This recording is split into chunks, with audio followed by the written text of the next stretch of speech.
Bamboo chicken అని చెప్పేసి and అరకుకి వెళ్తే మస్ట్ అండ్ షుడ్ ట్రై చేయాలని చెప్పేసి కొన్ని వీడియోలో చెప్తే నిజం అనుకొని వెళ్ళి బుక్ అయిపోయినామన్నమాట. ఈ బ్యాంబూ చికెన్ ఒక్కొక్కటి 500 అనమాట.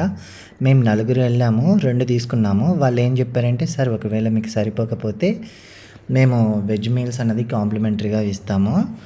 ఆ వెజ్ మీల్స్ అంటే లైక్ రైస్, కర్రీస్ అంటే పప్పు, సాంబార్, రసం, తాలింపు అలా అనమాట.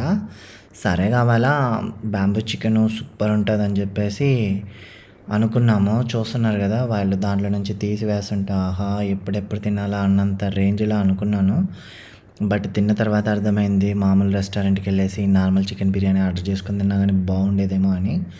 సో దీనికి 500 వర్త్ ఇటే అంటారా? ఒకవేళ మీరు ఎప్పుడన్నా అరకు వెళ్ళినప్పుడు బ్యాంబూ చికెన్ తింటే మీ ఎక్స్పీరియన్స్ ఎలా ఉందో కామెంట్ చేయండి. Thank you so much. Have a great day.